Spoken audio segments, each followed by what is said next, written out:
আটজন। 5-6 পাল।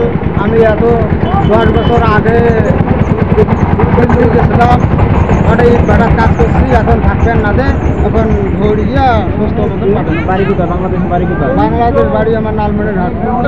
কতদিন আগে গেছিলেন ইন্ডিয়ায়? 10 বছর আগে। 10 বছর। কি কাজ করতেন ওখানে? ওটা ইট ভাটা ইট গড়া। রবিবার ভোর রাতে ভারতীয় বিএসএফ কর্তৃক মুজিবনগর থানাধীন সোনাপুর মাছপাড়া সীমান্ত দিয়ে 19 জন বাংলাদেশিকে ঠেলে দেয় বাংলাদেশের অভ্যন্তরে। এরা এদের গন্তব্যে যাওয়ার জন্য কেদারগঞ্জ বাজারে বিআরটিসি বাস কাউন্টারে অবস্থান করার সময় আমরা গোপন সংবাদের ভিত্তিতে তাদেরকে আটক করি এবং থানায় পর্যন্ত নিয়ে আসি। তাদেরকে জিজ্ঞাসাবাদ করলে তারা জানায় তারা অনেকদিন যাবৎ ভারতে অবস্থান করত।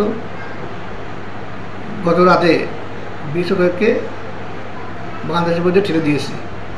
এর মধ্যে 6 জন পুরুষ, 6 জন মহিলা এবং 9 জন শিশু রয়েছে।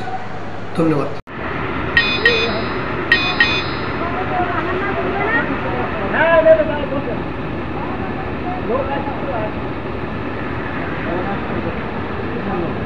ভালো একটা